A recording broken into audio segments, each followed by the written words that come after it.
Sistema é o nome que damos a um conjunto de elementos que formam um todo organizado. Qual o sistema que vivemos no Brasil? Você já pensou em como se organiza esse sistema e quem está no comando?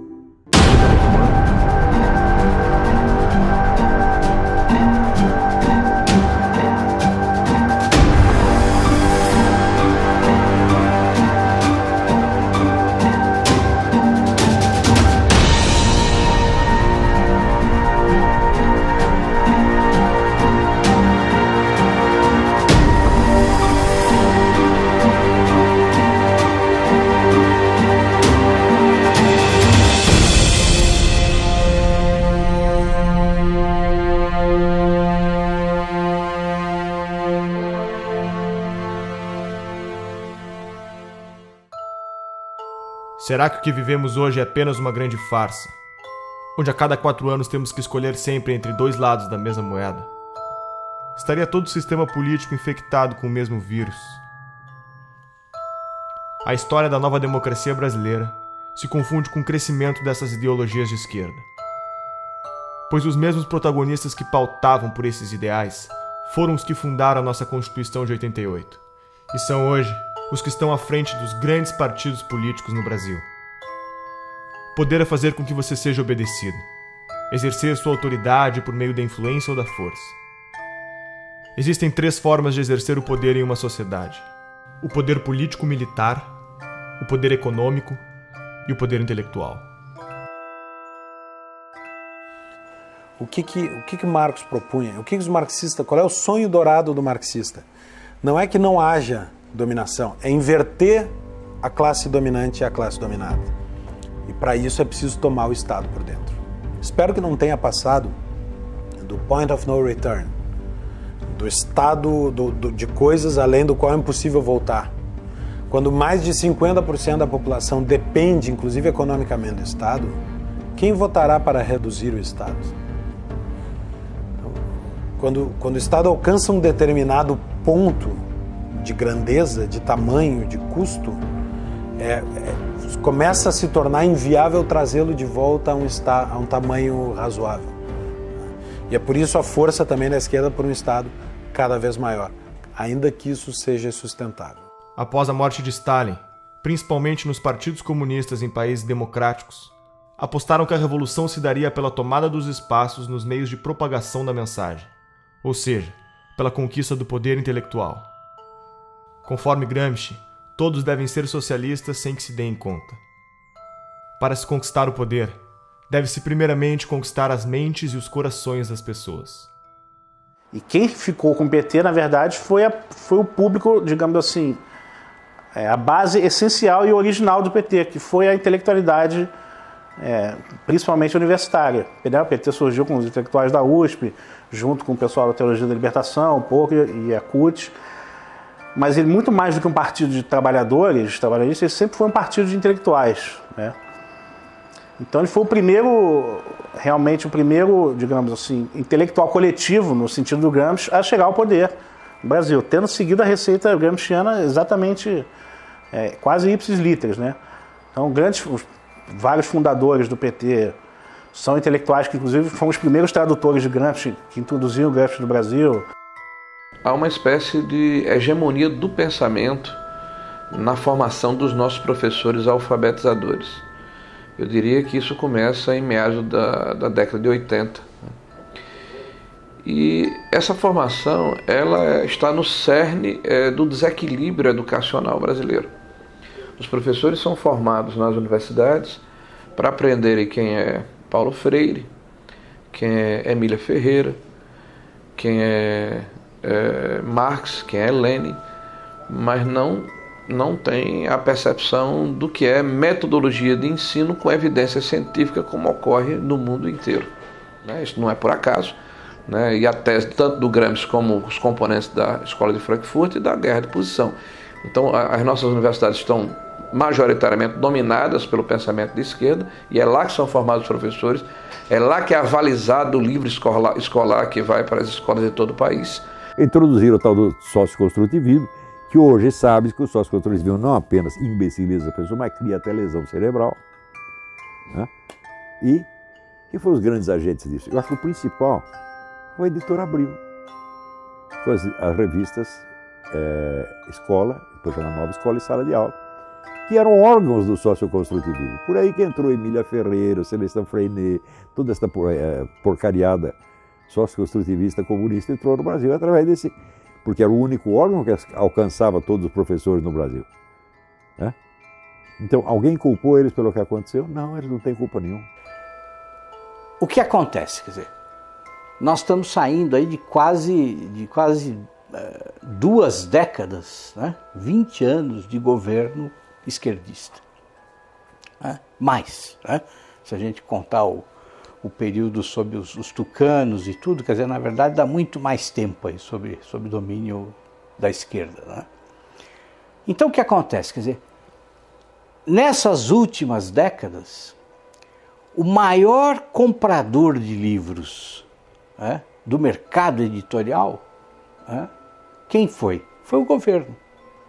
Quer dizer, o governo, então, com as compras fenomenais que ele faz todos os anos para distribuir os livros paradidáticos nas escolas, quer dizer, ele se tornou a principal fonte de renda para muitas editoras.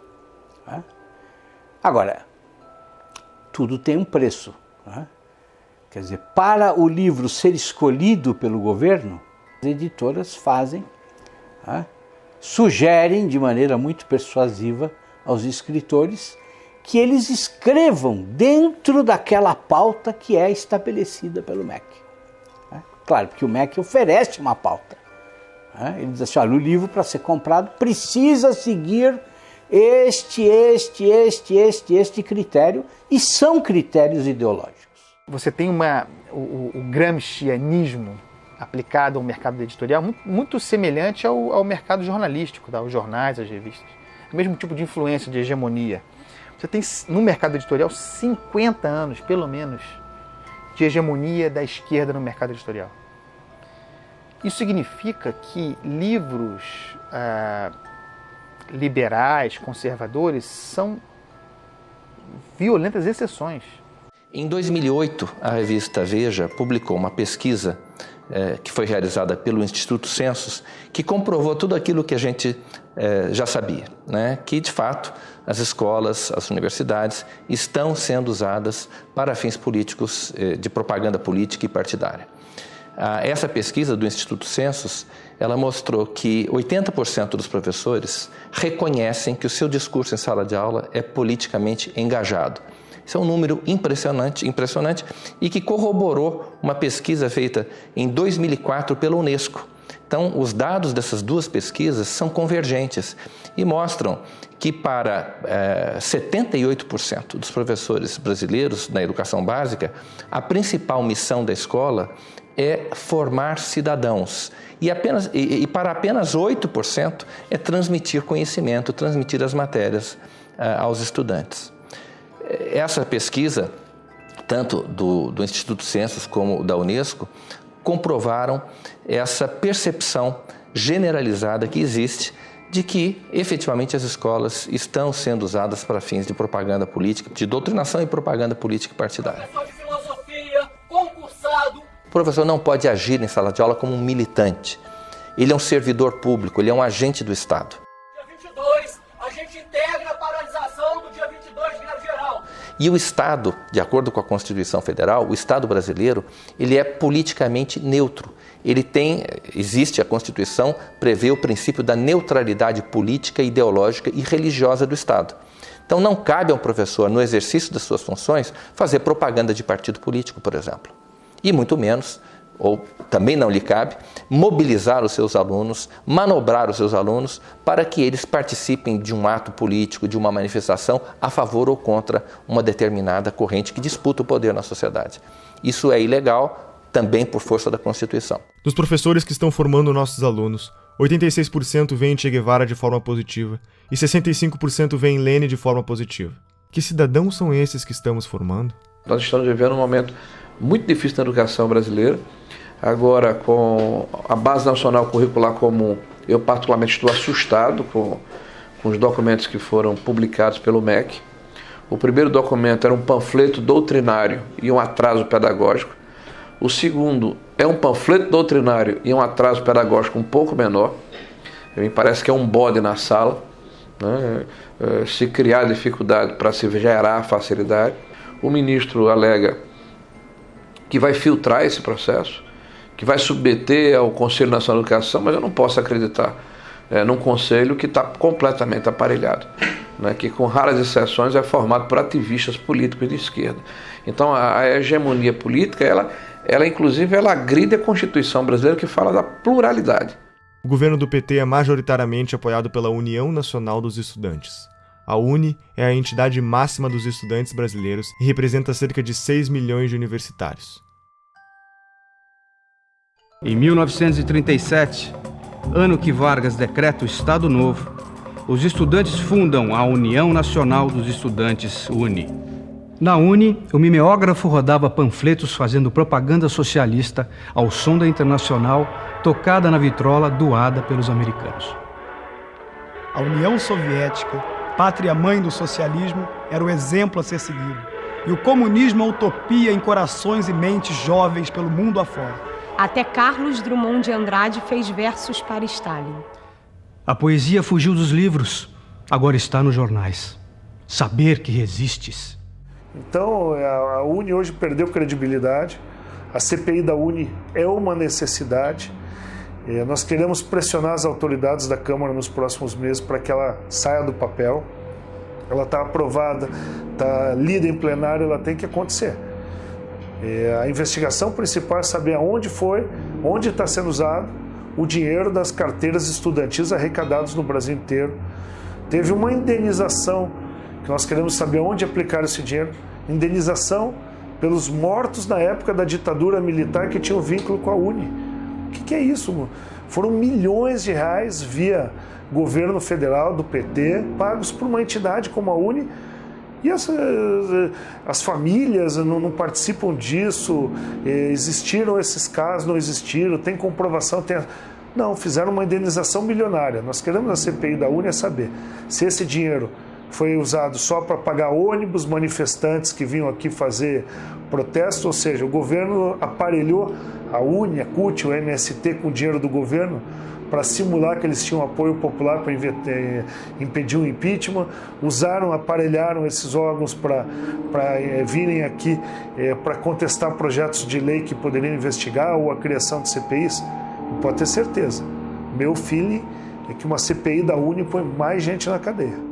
O movimento estudantil ele é um movimento autoritário, totalitário, truculento, violento, e ele não...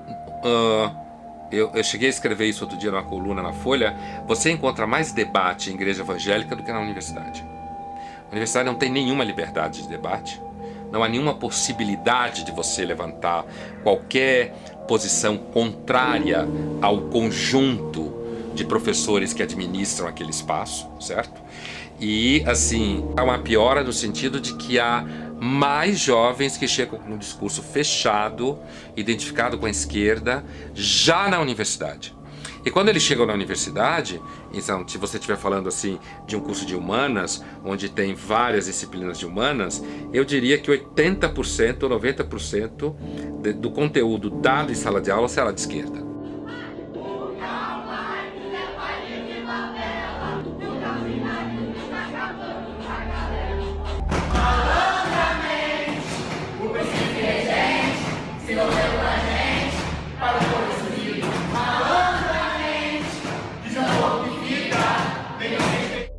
Tomar o Estado por dentro significa mudar a lógica de funcionamento, por exemplo, do Ministério da Educação.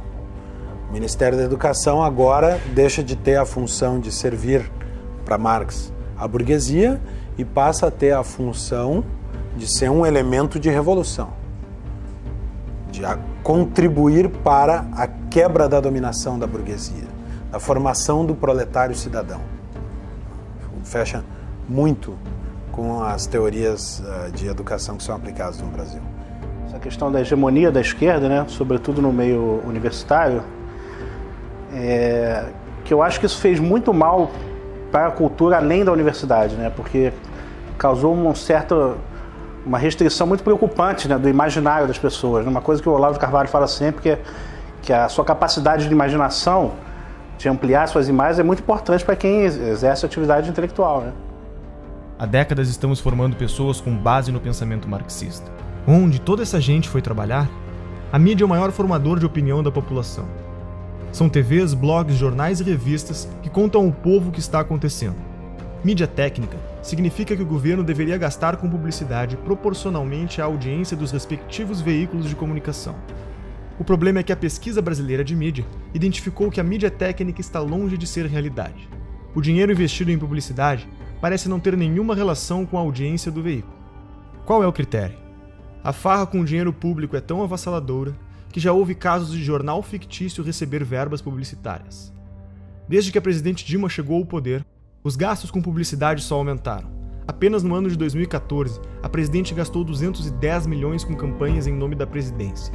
O ex-editor da Isto É Brasília revelou que o banqueiro Daniel Dantas, que acabaria sendo preso em escândalos de corrupção, quando estava com sua imagem em risco, acionou um dos seus contatos na mídia, Leonardo Atush, jornalista da Isto É, para publicar matérias que defendessem seus interesses na mídia. Em 2011, Leonardo Atush montou sua própria publicação, o Brasil 247. Duas acusações importantes surgiram contra o 247 na sua trajetória.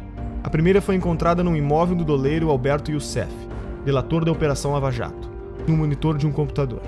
Um papel com anotações com o nome do jornalista, seu número de telefone e uma indicação de pagamento de 6 parcelas de R$40 mil, sugerindo pagamento entre a quadrilha de Youssef e o editor do portal. Foram também encontradas movimentações milionárias entre as contas da empresa e as empreiteiras investigadas. No mesmo dia dessas descobertas, o Brasil 247 publicou uma matéria mencionando Pascovitch e defendendo a soltura do lobista. Com as eleições de 2010, a blogosfera progressista sentiu a necessidade de unificar o movimento com o intuito de formar pautas de acordo com a defesa da candidatura da ex-presidente Dilma. Foi então criado o movimento dos blogueiros progressistas, BlogProg, em São Paulo, com a participação de personalidades como Leonardo Sakamoto. É possível afirmar que para cada leitor do blog Conversa Fiada, o governo gastou 1 centavo em publicidade, enquanto para o leitor da Folha, o gasto foi de 5 centésimos de centavo. Em 2013, a revista Carta Capital recebeu quase 7 vezes mais investimentos por leitor que a revista Veja, Isto É e Época. Quem é Leonardo Sakamoto? Um dos membros da BlogProg. Sakamoto é um blogueiro militante que faz parte dos 54 replicadores da agência pública, uma organização que determina pautas para portais como a Carta Capital, Catraca Livre, Brasil Post, Sul 21 e muitos outros portais de notícias. Sakamoto recebeu da deputada Maria do Rosário do PT a autorização de repasse de R$546 mil às suas militâncias. A agência pública, conforme alega seu site, recebe como financiadores fundações estrangeiras como a Fundação Ford, Open Society Foundation, Oak Foundation, entre outras. O que são essas fundações? O que elas querem? A mídia é, junto com as empreiteiras do petrolão, o segmento mais corrupto que existe. E eu posso dizer isso porque minha cabeça rolou em todos os grandes veículos de comunicação. Em todos teve interferência política. Em todos. A imprensa constrói e destrói reputações. E constrói e destrói reputações não como um projeto longo. É conforme o que lhe convém. Quantas vezes nós vimos imprensa mudar de lado, mas da forma mais descarada. Ela não diz mudei de lado. Ela simplesmente exalta uma figura aqui e depois destrói. Exalta outra figura ali e depois destrói. Me diga qual é a grande imprensa que não recebe dinheiro público, que não recebe dinheiro de governo federal, que não recebe dinheiro de estatal, que não recebe dinheiro de banco público, que não recebe dinheiro de governos estaduais e municipais. E muitas vezes a imprensa faz a política do achaque. Ah, não quer pagar? Então você vai ver. E aí bate. Denúncia, bate.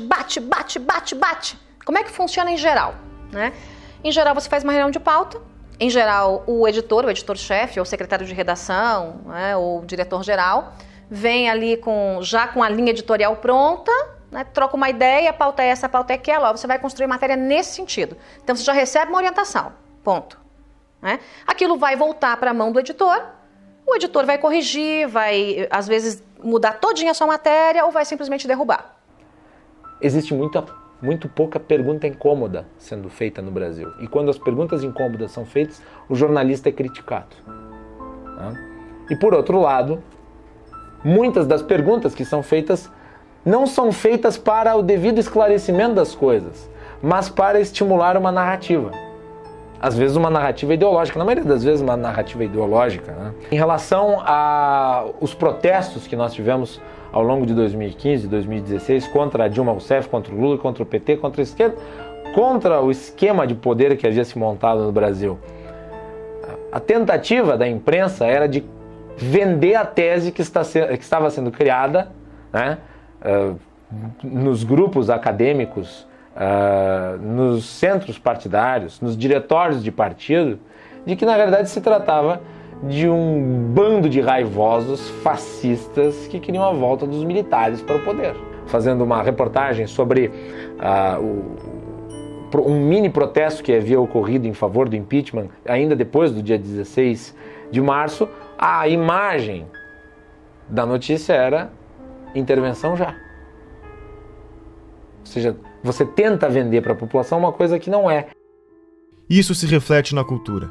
A Lei Federal do Incentivo à Cultura, número 8.313, conhecida como Lei Rouanet, foi criada durante o governo Collor e é o principal mecanismo de financiamento e incentivo à cultura do país. As empresas podem investir até 4% do valor de seu imposto de renda, recebendo o valor em forma de desconto e patrocinando projetos culturais. O Ministério da Cultura deve aprovar o projeto, para então o responsável poder captar o dinheiro. Já parou para pensar quem escolhe os projetos que são selecionados? E que projetos são esses? O grande problema são os editais. Nos editais existe uma comissão que vai julgar os projetos submetidos, né? Então, quais são os critérios da comissão? Aí tem lá uma série de critérios teóricos que eles têm que seguir, né? Mas na prática, a questão ideológica vai sempre prevalecer. Por quê? Porque a maioria das pessoas que participa do julgamento de editais são pessoas de esquerda. E não é só de esquerda socialista mesmo, entendeu? Não é esquerda... essa é a tendência. Então, você achar uma pessoa que, nesse tipo de edital, que não seja assim, é raríssimo. Você me perguntar quem faz parte de julgamento edital e que não é socialista, eu não vou saber dizer. E olha que eu conheço muitas pessoas, né? Então, o critério ideológico vai sempre prevalecer. Então, por exemplo, no meu caso, você quer fazer um filme sobre Olavo de Carvalho. Eu poderia passar 30 anos tentando, submetendo aí, nunca ia passar, jamais, entendeu? A Lei Rouanet se tornou um meio legalizado de desvio de verbas públicas. O incentivo à cultura, cuja proposta inicial era financiar projetos de novos artistas, passou a ser destinada a artistas já consagrados que não precisariam de lei para se manter.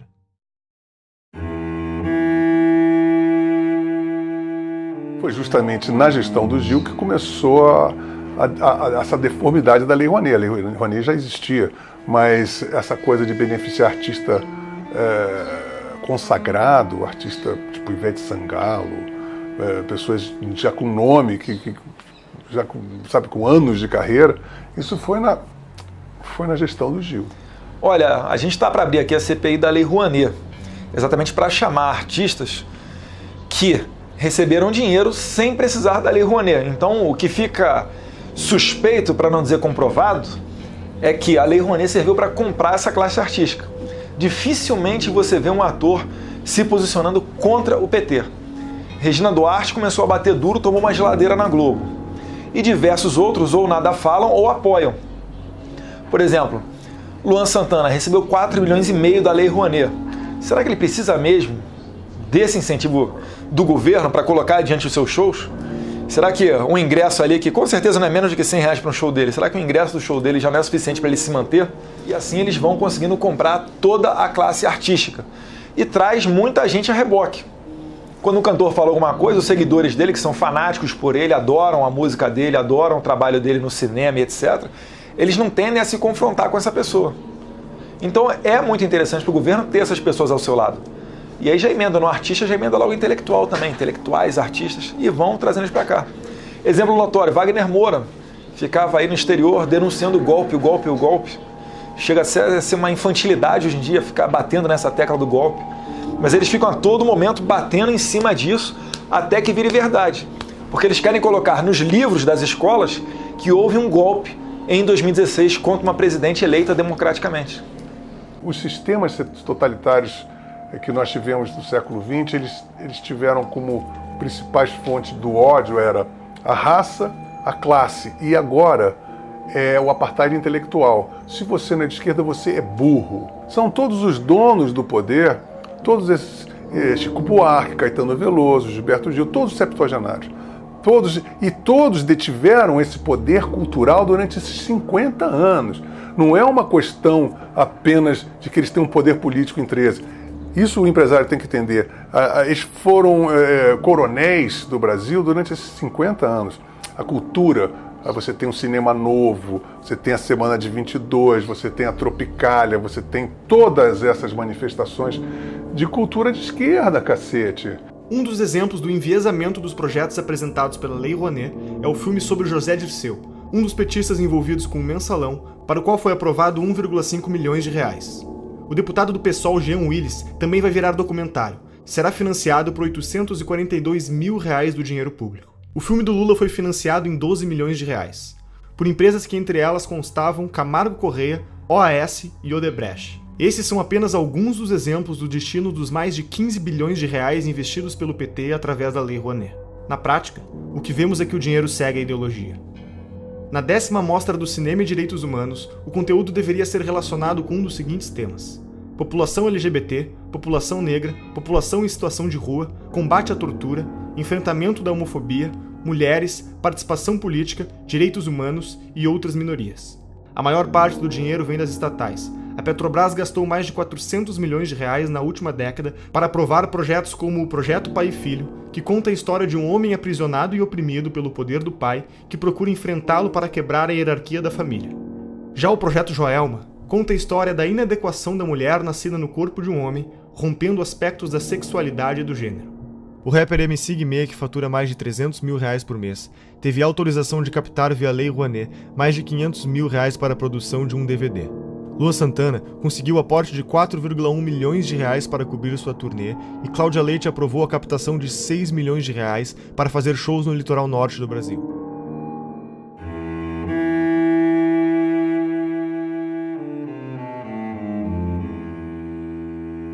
No referendo do dia 23, você vai decidir se é contra ou a favor da proibição do comércio de armas. Reagir com uma arma, muitas vezes, pode transformar a situação numa coisa muito pior.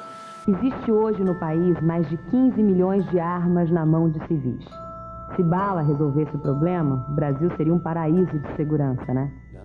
Olha, tinha artista que pedia o desarmamento, mas andava de carro blindado e seguranças armados até os dentes. Aí é muito cômodo, né? E eu consegui, através das minhas entrevistas, desmascarar esse povo todo. O Ratinho, por exemplo, eu lembro quando eu fui lá debater no programa dele, antes de entrar no programa, eu dei uma volta nas imediações do estúdio e comprovei que o carro dele era blindado. Comprovei que ele tinha 3 seguranças armados. Ele não tinha o direito de defender o desarmamento do povo quando ele não precisava disso, né? Outra, a Angélica, para você chegar no condomínio dela, a 300 metros você não conseguia chegar. Segurança totalmente armada. Se você acredita que vestir uma camisa branca com a pombinha da paz vai salvar a sua vida, use. Mas se você acha que uma arma dentro da sua casa, se você conseguir se antecipar à ação do marginal, vai salvar a sua vida, ninguém pode te negar esse direito. E é isso que nós defendemos, o seu direito de escolha. Se você quer, cumprindo os requisitos, você tem direito garantido. Coisa que, infelizmente, o governo do PT retirou isso do povo brasileiro. A violência pode ser usada para o bem ou para o mal. É que nem arma. A esquerda adora falar que a arma mata. A gente está num país que a gente sabe que tem mais arma que habitante e que a segunda emenda, que é o direito de legítima defesa, é sagrado. Quando a gente vê a discussão de desarmamento, de Obama e companhia, não tem nada perto com o modelo brasileiro. O acesso do bandido às armas já se dá na ilegalidade. Quem segue a regra foi eu. Fui eu que passei por um processo ultra mega burocrático de 5 dias úteis que você precisa esperar de background check aqui nos Estados Unidos. 5 dias úteis. Você vai lá, compra a tua arma, que aliás custa mais ou menos 1/4 do que custa no Brasil, 1/5. A arma no Brasil custa 4, 5 vezes mais caro. Você compra a arma, espera 5 diazinhos e vai lá buscar. Foi o processo burocrático que levou. E não tem nenhum custo de despachante, R$1.000 de licença para cá e para lá, não tem nada disso. Porque é um país que entende um direito básico do indivíduo de legítima defesa. Todos os países aonde surgiram os grandes ditadores, uma das primeiras providências dele foi desarmar o cidadão.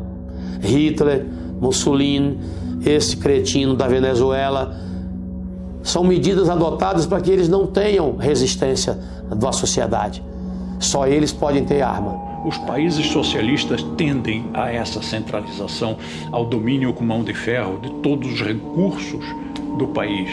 E isso eu acho muito perigoso, porque se esse controle centralizado cai nas mãos de uma pessoa com um caráter duvidoso, com intenções não lá tão boas, ele domina o país inteiro. Mas se for tudo descentralizado, é difícil que se instale, por exemplo, uma ditadura. Penso que é mais difícil.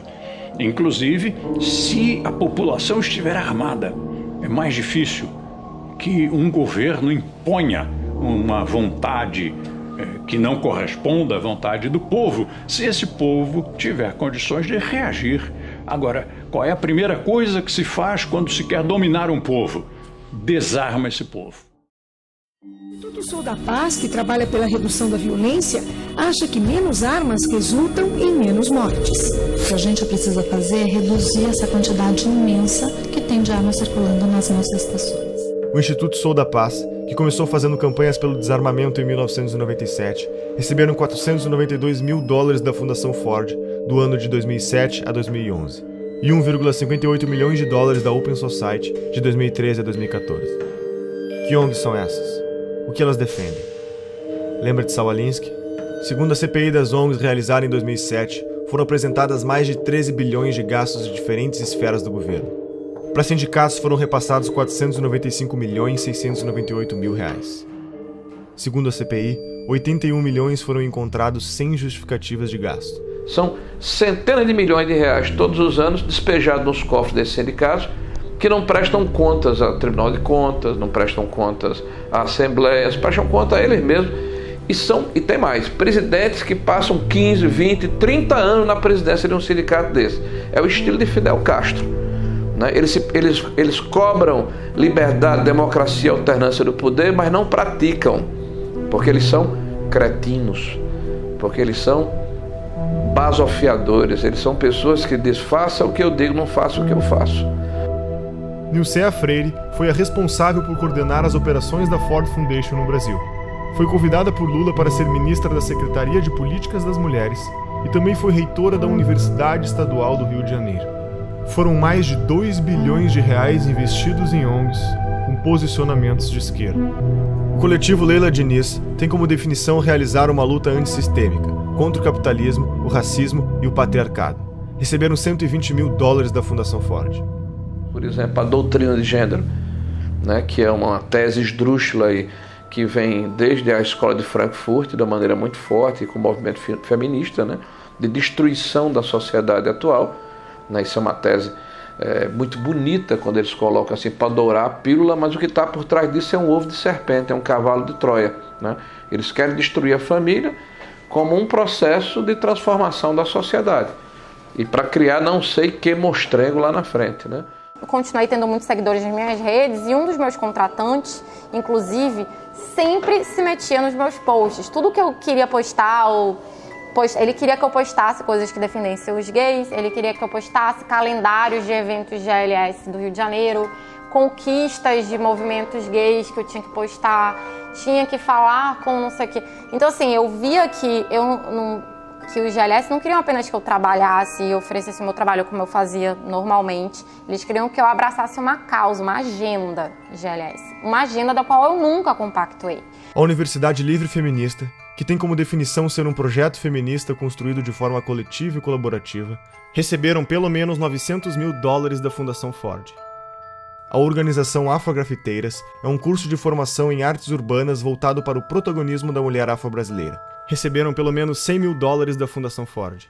E o Encontro Paranaense de Direitos Humanos é vinculado à Organização Terra dos Direitos vinculados ao MST. Receberam mais de $2.500.000 da Fundação Ford. E para onde mais o nosso dinheiro vai? O imposto sindical obrigatório é uma exclusividade brasileira. Não existe em nenhum outro país do mundo. Se você trabalha com a carteira assinada, sustenta a CUT. Além disso, as contas da CUT e de outras centrais sindicais são sigilosas. Não existe nenhuma obrigação dos sindicatos darem satisfação sobre como empregam o dinheiro que recebem do imposto sindical. O que essas fundações querem com esse investimento? Quem está por trás desse dinheiro? Um dos principais financiadores é um dos homens mais ricos do mundo, George Soros, formado na London School of Economics, universidade fundada pela Sociedade Fabiana. Soros é conhecido como o homem que quebrou a Inglaterra ao lucrar $1 bilhão em apenas um dia apostando contra a moeda britânica. Já foi presidente do CFR, o mais poderoso think tank americano considerado uma antessala da Casa Branca. Atua em organismos internacionais, foi um dos maiores doadores da campanha de Barack Obama, luta pela libertação das drogas e dá dinheiro para revoltas e revoluções nos 4 cantos do mundo, mudando toda a mentalidade dos jornalistas e estudantes para o politicamente correto. Quais são os objetivos de George Soros? Capitalista não necessariamente seja alguém que defende o capitalismo. O cara só vive no capitalismo. Por exemplo, é como você dizer que, sei lá, Cuba é um país socialista. Não quer dizer que qualquer cubano é um socialista. Vive no socialismo. Mas não quer dizer que ele defenda. Grandes movimentos, como Occupy Wall Street, são financiados por gente como, por exemplo, Fundação Bilderberg, Fundação Ford, George Soros, que eu comentei num podcast recente no meu site. Porque essas pessoas são o que a gente chama de metacapitalista, ou seja, alguém que funciona como capitalista sem ser, de fato. George Soros é um hiperinvestidor, cara que entende tudo do mercado. Por isso que até é uma bobagem que muita gente faz, tentar ficar ensinando leis de mercado achando que vai ir contra alguém. Esses caras entendem mais de lei de mercado do que todos os liberais juntos. Eles são o mercado. Agora, ele não acredita naquele negócio, ele quer poder. E eles não pensam de uma maneira individual, ou seja, eles não pensam como indivíduo, tipo, eu quero ter poder para mim. Ele está construindo um projeto de poder ali, para, às vezes, daqui a 100, 200 anos. Essas fundações são assim. Rockefeller está em qual geração? Nem sei mais qual. Eles começaram lá atrás. Vivemos em um capitalismo debilitado, sufocado pelo governo, chamado em inglês de crony capitalism. O governo regula diversos mercados. Agências reguladoras como a Anatel não deixam você ter escolha no mercado de telefonia. E a Ancine define uma cota de conteúdo nacional nos cinemas e nos canais de TV por assinatura. 11 milhões de pessoas trabalham para o governo brasileiro. Eles são pagos com o dinheiro da arrecadação de impostos. Todos esses funcionários têm salários vitalícios e não podem ser demitidos sem justa causa. Os nossos 513 deputados federais podem ter até 25 assessores. Contam com auxílio moradia, 14º, 15º salário e cotas de gastos parlamentares, que englobaram o auxílio paletó, uma ajuda de custo para comprar ternos que em 4 anos gastou R$252 milhões. E outros 600 mil cargos de confiança do governo. Esse mecanismo abre brechas para a corrupção ao criar um mercado de cargos, usado como moeda política em negociações de alianças partidárias. 1/4 dos funcionários em cargos de confiança eram filiados a um partido, e 80% deles era do PT. Todos os ministros do STF têm direito a motorista particular, o que não ocorre, por exemplo, na Suprema Corte Americana. Segundo o Portal da Transparência, só em São Paulo há 311 motoristas à disposição dos juízes. A Câmara Municipal tem 26 motoristas, 13 garçons, 7 auxiliares de cozinha, auxiliares de serviços odontológicos exclusivos, cirurgiões, dentistas, oftalmologistas, lubrificadores de veículos e vidraceiros. Isso são alguns exemplos de quem compõe o Estado brasileiro. Como resultado disso, grande parte da população tem como meta fazer parte do Estado passando em concursos públicos. Os gastos do governo federal, estaduais e municipais com o funcionalismo público somam 12% do PIB, totalizam 255,3 bilhões do dinheiro do povo em 2015. Tudo isso para serviços com índices de insatisfação elevado no Brasil. Nos últimos 13 meses, nossos governantes gastaram 544 bilhões a mais do que arrecadamos, 10% do PIB brasileiro. As maiores empresas estatais, como a Petrobras, Caixa Econômica Federal e tantas outras, apresentam prejuízo de 60 bilhões e escândalos de corrupção como o Petrolão, o escândalo dos Correios e outros tantos golpes citados pela Operação Lava Jato e pela história do Brasil. Acho que hoje em dia não resta a menor dúvida que a gente está numa atmosfera totalmente comunista. Né? As pessoas são comunistas. O comunismo tem anticorpo porque eles têm uma dialética que não se sustenta. Então eles vão trocando de preferências. Agora, tem coisas importantes para a gente realçar aí. Você vê que a Rússia, que está fantasiada de ortodoxa de direita, está criando o maior exército do mundo com a China. Né? E dizem que essa aliança está por trás de todo esse Fórum de São Paulo. Que eles querem restituir a cortina de ferro com o Fórum de São Paulo. O Foro de São Paulo é a instituição que organiza a estratégia socialista na América Latina. Olha, a Internacional Comunista ela se reúne de tempos em tempos. Por exemplo, em 2005, se não me falha a memória, teve uma reunião em São Paulo e, inclusive, o líder do PSDB à época, o Aníbal Mendonça, ele era deputado ou senador, fez uma nota lamentando, né, que houve uma reunião da Internacional Socialista e não foi convidado o PSDB para fazer parte. E o pessoal ainda insiste em falar que o PSDB é um partido de direita. Não, o PSDB é um partido de centro-esquerda, são sociais-democratas. A esquerda nunca se preocupou muito em definir o que era a palavra, o que era cada palavra que ela estava usando.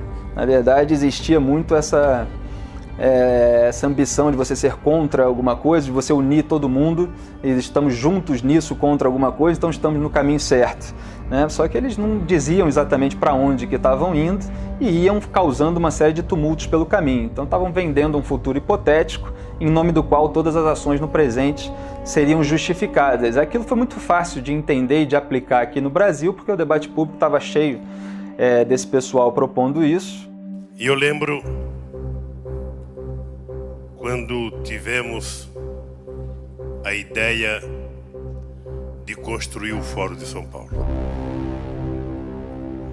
E aí veio a ideia, conversando com os companheiros cubanos no primeiro momento, de fazermos uma reunião da esquerda latino-americana. Tanto que muitos latinos-americanos conhecem Paulo Freire, e ele dizia,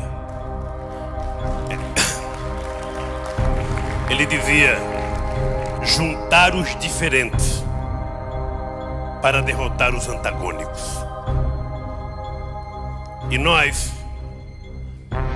que uma das forças políticas que mais contribuiu para que nós chegássemos a construir o que nós construímos, foram os companheiros do Partido Comunista Cubano, que sempre tiveram paciência e experiência de nos ajudar.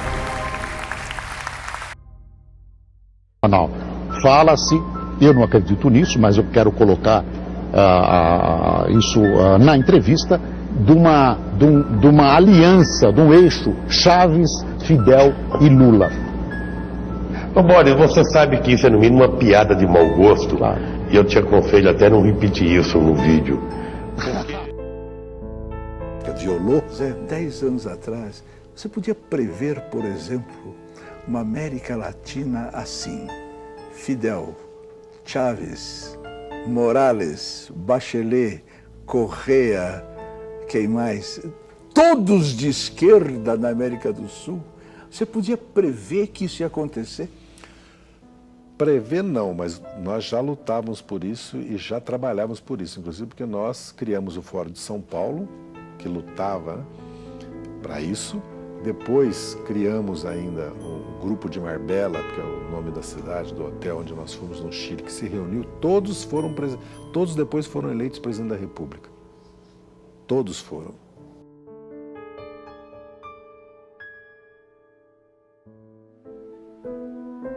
Tudo custou muito caro para o Brasil. Tudo custou muito caro para o mundo. Caro para a nossa educação, para as nossas crianças. Caro para a autoestima da humanidade e para todos os 100 milhões de mortos que perderam seus sonhos em genocídios e na falta de liberdade. Herdamos a responsabilidade de acabar com a utopia. Nós temos o compromisso de aprender com o passado. Não podemos deixar esse episódio da história desconhecido. É nosso dever documentar tudo para que nas próximas gerações os jovens saibam que está na mão deles preservar a trajetória da humanidade.